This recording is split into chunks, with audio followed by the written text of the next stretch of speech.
స్వామీజీ కొల్హాపూర్ వెళ్ళినప్పుడు హరిపాద మిశ్రా అను వ్యక్తి ఆయనను కలవడానికి వెళ్ళాడు. స్వామీజీ అక్కడ ఉన్నవారు అడిగే ప్రశ్నలకు ఇంగ్లీష్, బెంగాలీ, సంస్కృతం, హిందీ భాషలలో ఎవరు ఏ విషయంలో ప్రశ్నలు అడిగినా సమాధానం చెప్పడం అతడు గమనించాడు. హరిపాదతో స్వామీజీ పిక్విక్ పేపర్స్ అనే ఇంగ్లీష్ నవలలోని పెద్ద పెద్ద భాగాలను ఆ పుస్తకంలో ఉన్నట్లు చెప్పారు. ఆ పుస్తకం చిన్నప్పుడు ఎప్పుడో చదివానని చెప్పారు. అప్పుడెప్పుడో చదివిన పుస్తకములోని అన్ని భాగాలు ఎలా గుర్తున్నాయా అని హరిపాద ఆశ్చర్యపోయాడు. అలాగే మరోసారి బ్రిటానికా ఎన్సైక్లోపీడియా అన్ని పార్ట్స్ స్వామీజీ చాలా తొందరగా చదివేశారు. ఇది చూసి ఆశ్చర్యపోతున్న శరత్ అనే వ్యక్తితో, నువ్వు వాటిలోంచి ఏ ప్రశ్న అడిగినా సమాధానం చెబుతాను అని చెప్పి అన్నింటికీ సమాధానం చెప్పారు.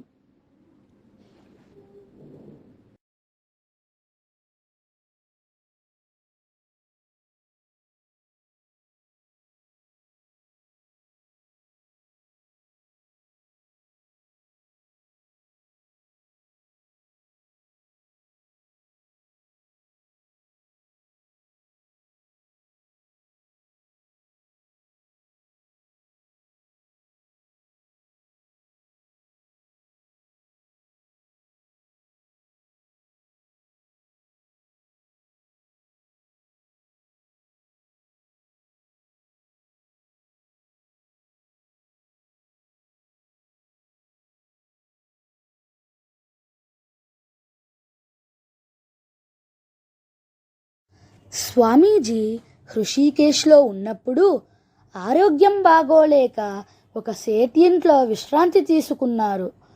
అతని ఇంటి వద్ద ఒక లైబ్రరీ ఉన్నది. స్వామీజీ అక్కడ నుండి సర్ జాన్ లుబ్బాక్ సాహిత్య సంపుటాలు తెప్పించుకొని చదవసాగారు. రోజు ఒక సంపుటం తెప్పించుకొని మరునాడు దానిని వెనక్కు ఇచ్చి ఇంకొక సంపుటం తెప్పించుకునేవారు. ఇలా రోజుకొక సంపుటం తెప్పించుకోవడం చూసిన ఆ లైబ్రేరియన్కు అసలు స్వామీజీ ఆ పుస్తకాలు చదువుతున్నారా అని అనుమానం కలిగింది. ఆ విషయం తెలుసుకున్న స్వామీజీ నేరుగా ఆ లైబ్రేరియన్ వద్దకు వెళ్ళి ఆ సంపుటం నుండి ఏ ప్రశ్న అయినా ఏ విధంగా అయినా తనను అడగమని చెప్పారు. ఇదే అదునుగా అతడు ప్రశ్నల వర్షం కురిపించాడు. స్వామీజీ అన్నింటికీ తడుముకోకుండా సమాధానాలు చెప్పారు. ఆశ్చర్యపోయిన ఆ లైబ్రేరియన్తో తాను పుస్తకంలోని పదాలను విడిగా చదవనని, ఒక్కో వాక్యంగా కానీ ఒక్కోసారి పేరాలు ఒకేసారి చదవడం వల్ల అంత వేగంగా చదువుతాను అని తెలియజేశారు. అవి గురుదేవుల చివరి రోజులు. ఒకరోజు మహేంద్రలాల్ సర్కార్ అను ప్రఖ్యాత డాక్టర్ నరేంద్రనాథ్తో గురుదేవుల వ్యాధి గురించి కొంత వివరించి తాను ఏ గ్రంథంలో ఆ విషయాన్ని వివరిస్తున్నాడో ఆ గ్రంథాన్ని చూపించాడు. నరేంద్రుడు ఆ డాక్టర్తో, మీరు ఆ గ్రంథం పూర్తిగా చదవలేదు, కేవలం కొన్ని విషయాలు మాత్రమే చదివారు అంటూ ఆ గ్రంథంలో అధ్యాయాలు యథాతథంగా చెప్పారు.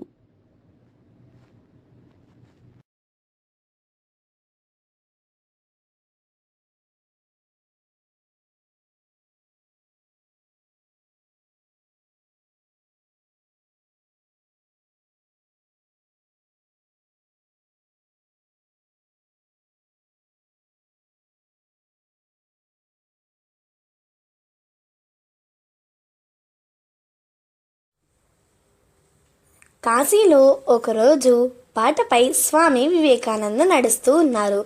ఒక కోతుల గుంపు ఆయనకు ఎదురయ్యింది. హఠాత్తుగా నడక వేగం తగ్గింది. ఆయన వెనకంజ వేయటం గమనించిన కోతులు కూడా ఆయన వైపు దూసుకుని ఆయనను తరమసాగాయి. స్వామీజీ వెనుతిరిగి పరిగెత్తసాగారు. ఇంతలో ఒక వృద్ధ సన్యాసి మాటలు ఆయనకు వినిపించాయి. ఆగు, ఆగి ఎదుర్కో. ఆ మాటలు వినగానే స్వామీజీలో నూతన ఉత్సాహం కలిగింది. పరిగెత్తటం ఆపారు. ధైర్యంగా నిలబడి కోతుల వైపు తీక్షణంగా చూశారు. అంతే, అవి వెనుకకి తగ్గసాగాయి. ఇక స్వామీజీ ముందుకు నడవడంతో అవి వెనుకకు తిరిగి పారిపోయాయి. ఈ సంఘటన స్వామీజీ మనసుపై చెరగని ముద్ర వేసింది. ప్రకృతి ఉధృతాలను, సమస్యలను ఎదిరించి నిలబడాలి. వాటికి ఎన్నడూ భయపడకూడదనే పాఠం ఈ సంఘటన నుండి నేర్చుకున్నానని స్వామీజీ చెబుతూ ఉంటారు. ప్రతి విషయం నుండి పాఠం నేర్చుకోవటం మహానుభావుల స్వభావం కదా. బృందావనంలో ఒక వ్యక్తి వేడిగా పానీయం త్రాగుతూ ఉన్నాడు. స్వామీజీ అది తాగితే ఉత్సాహం వస్తుంది అని తనకు ఇమ్మన్నారు. అందుకు ఆ వ్యక్తి, స్వామి, నేను మరుగుదొడ్లు శుభ్రం చేసేవాణ్ణి. నేను తాకిన వస్తువును మీరు తీసుకుంటారా అని అడిగాడు. స్వామీజీ ఇతని దగ్గర నుండి నేను తీసుకోవడమా అని అనుకుంటూ ముందుకు కదిలారు. ఇలా కొంచెం దూరం వెళ్ళడంతోనే ఆయనకు ఒక ఆలోచన వచ్చింది. నేను కులము, అంటరానితనము అనే భావాలు కలిగి ఉండటం ఏమిటి అని అనుకున్నారు. వెంటనే వెనక్కి తిరిగి ఆ వ్యక్తి దగ్గరకు వచ్చి అతని వద్ద నుండి పానీయం తీసుకుని త్రాగారు. అతని వద్ద నుండి త్రాగటం ఏమిటి అని పొరపడ్డారు. తప్పు అని తెలుసుకుని దానిని సరిదిద్దుకోవటమే మనం చేయవలసినది. జీవితంలో ఎదురయ్యే పరిస్థితులన్నిటినీ మనం సమర్థంగా ఎదుర్కోవటం అసాధ్యం. కానీ వాటన్నిటి నుండి గుణపాఠం నేర్చుకోవాలి. స్వామీజీ భారతదేశం అంతా పర్యటిస్తున్నప్పుడు ఎవరైనా తను అడగకుండా ఇచ్చిన ఆహారం మాత్రమే తీసుకోవాలి అనుకున్నారు. ఒకరోజు మధ్యాహ్నం అయ్యేసరికి ఆయనకు బాగా ఆకలి వేస్తోంది. ఇంతలో పెద్ద వాన కురిసింది. స్పృహ తప్పిపోయేలా ఉంది. ఆహారం దొరకలేదు. అయినా పట్టించుకోకుండా నడుస్తున్నారు. ఇంతలో హఠాత్తుగా ఒక వ్యక్తి వచ్చి, మీకోసం ఆహారం తెచ్చాను, తినండి అన్నాడు. ఇది దేవుడు పంపించిన ఆహారమో కాదో అనుకుంటూ స్వామీజీ నడక వేగం పెంచి ముందుకు వెళ్తున్నారు. ఆ వచ్చిన వ్యక్తి వదలకుండా కూడా వస్తున్నాడు. ఇద్దరు 1 మైలు దూరం నడిచారు. ఆహారం తెస్తున్న వ్యక్తి చివరికి వేగంగా స్వామీజీని చేరుకొని నమస్కారం చేసుకొని ఆయనకు ఆహారం అందించాడు. మరొకసారి స్వామీజీ ఉత్తరప్రదేశ్లో ఒక రైల్వే స్టేషన్లో కటిక నేల మీద కూర్చొని ఉన్నారు. ఎండ మండిపోతోంది. ఆకలితో కడుపు నకనకలాడిపోతోంది.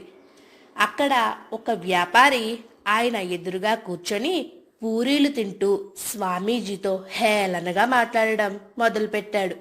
స్వామీజీ మౌనంగా ఉన్నారు. ఇంతలో ఎవరో తెలియని వ్యక్తి ఆయన్ని వెతుక్కుంటూ వచ్చి, అయ్యా, మీకోసం భోజనం తెచ్చాను, రండి అన్నాడు. స్వామీజీ, నువ్వు ఎవరో నాకు తెలియదు, నన్ను ఎవరిగానో పొరబడుతున్నావు అన్నారు.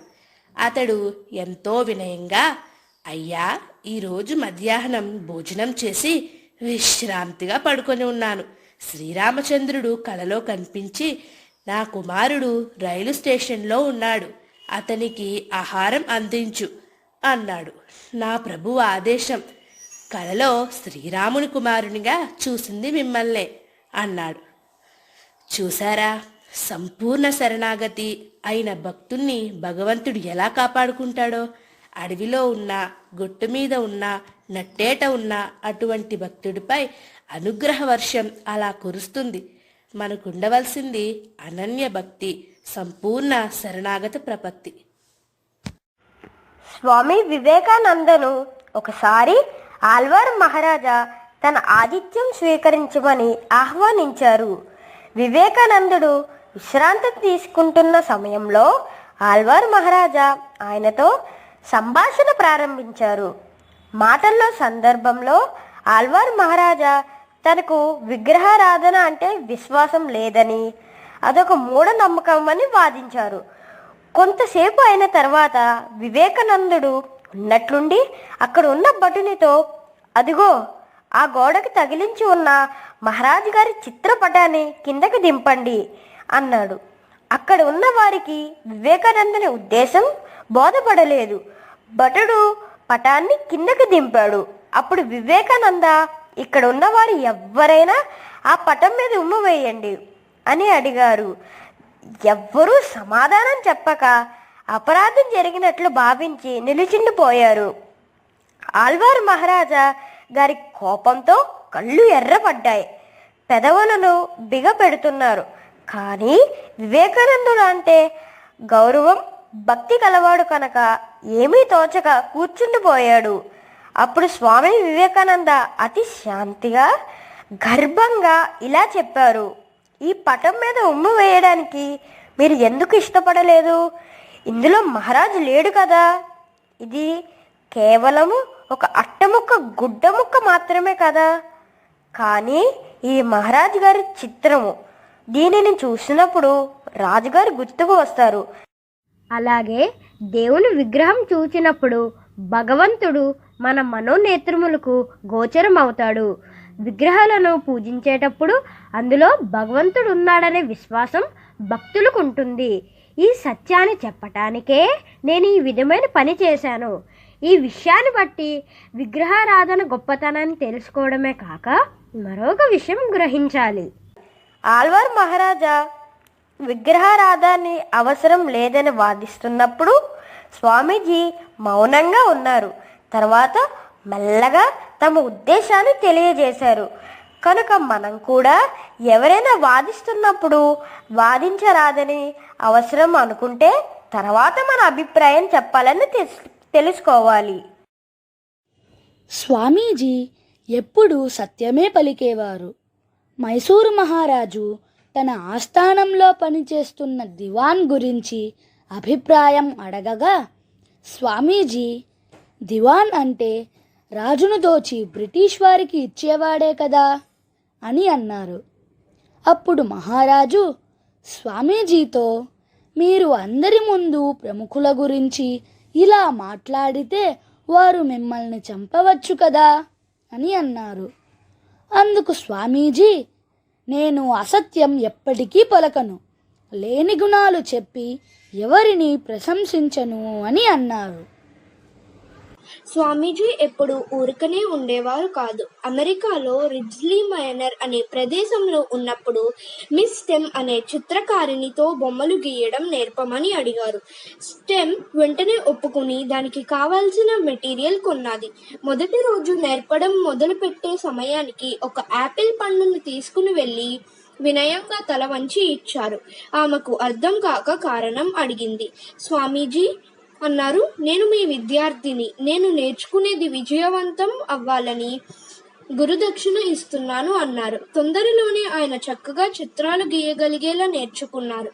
మిస్ స్టెమ్ ఆయన ఏ విషయమైనా ఒకసారి చెబితే గ్రహిస్తారు.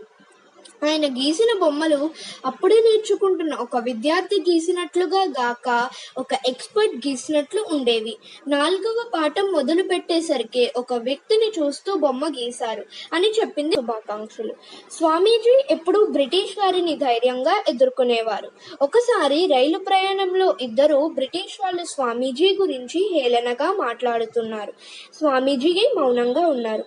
తోటివారు, స్వామీజీ మీరు ఎందుకు మౌనంగా ఉన్నారు అని అడిగారు. స్వామీజీ, నేను మూర్ఖులతో మాట్లాడను అని అన్నారు. ఆ మాటలు ఆ బ్రిటిష్ విన్నాక వారికి కోపం వచ్చి స్వామీజీని కొట్టడానికి సిద్ధపడ్డారు. స్వామీజీ కూడా వాటిని ఎదుర్కోడానికి లేచి నిలబడ్డారు. స్వామీజీ బలమైన శరీరాన్ని చూసి వారు భయపడి వెళ్ళిపోయారు. మరొకసారి స్వామీజీ రైలులో ప్రయాణిస్తున్నప్పుడు ఒక మిత్రుడు కూడా ఉన్నాడు. టికెట్ కలెక్టర్ ఆ మిత్రుడు అక్కడ ఉండకూడదని అన్నాడు. స్వామీజీ మిత్రుడు కూడా రైల్వే ఉద్యోగి కావడంతో అటువంటి నియమం ఏమీ లేదు అని అన్నాడు. కానీ ఆ బ్రిటిష్ అధికారి మర్యాద లేకుండా మాట్లాడుతుంటే స్వామీజీ మీకు మీ భాషలో మర్యాదగా మాట్లాడటం రాదు అని తెలుస్తోంది. జెంటిల్మ్యాన్ అని గౌరవంగా మాట్లాడాలి అని చెప్పారు. ఈ విషయాన్ని గురించి స్వామీజీ చెబుతూ మనం ఎప్పుడూ బ్రిటిష్ వారి ముందు మన ఆత్మగౌరవం వదులుకోకూడదని అన్నారు. స్వామీజీ అమెరికాలో ఉన్నప్పుడు ఒకసారి గోల్ఫ్ ఆట జరుగుతుండడం చూశారు. ఆయనకు ఆ ఆట గురించి తెలియదు. ఆట గురించి చెప్తున్న వ్యక్తి మొదటిసారి ఆడేవారికి ఆ జెండా క్రింద గుంటలో బంతిని వేయడానికి 7 లేక 9 అవకాశాలు ఇస్తున్నారు అని అన్నాడు. వెంటనే స్వామీజీ నేను ఒక్కసారికే వేస్తాను అని చెప్పారు. కాసేపు జెండా వైపు బాగా చూసిన తర్వాత బంతిని కొట్టారు. బంతి సరిగ్గా ఆ గుంటలో పడింది. అక్కడున్న వారు స్వామీజీని మీ యోగశక్తి వలన ఇది సాధ్యపడిందా అని అడిగారు. స్వామీజీ ఇంత చిన్న వాటికి నేను యోగశక్తిని ఉపయోగించను. మొదట ఆ దూరాన్ని నా కళ్ళతో కొలిచాను. తర్వాత నా చేతి బలాన్ని అవసరమైనంత వాడాను అని చెప్పారు. అలాగే మరోసారి కొందరు నదిలో కదులుతున్న గుడ్డు పెంకులను తుపాకీతో షూట్ చెయ్యాలని ప్రయత్నం చేస్తున్నారు. వారు అలా చెయ్యలేక ఇదంతా చూస్తున్న స్వామీజీని మీరు కొట్టగలరా అని అడిగారు. స్వామీజీ కొంతసేపు తాను గురిపెట్టవలసిన లక్ష్యం వైపు చూసి మొదటిసారే కొట్టారు. స్వామీజీ వారికి ఇది ఏకాగ్రత వలనే సాధ్యమయ్యిందని చెప్పి ఏకాగ్రత యొక్క గొప్పదనాన్ని గురించి చెప్పారు. స్వామి వివేకానంద తన చిన్నప్పటి నుంచి చక్కని జ్ఞాపక శక్తి కలిగి ఉండి సంగీతము, వ్యాకరణము, గుర్రపు స్వారీ వంటి ఎన్నో విద్యలలో నేర్పును సంపాదించారు. అలాగే ఏకాగ్రతతో ఎన్నో సాధించి చూపారు. తల్లిదండ్రుల పట్ల, పెద్దల పట్ల గౌరవాన్ని కలిగి ఉన్నారు.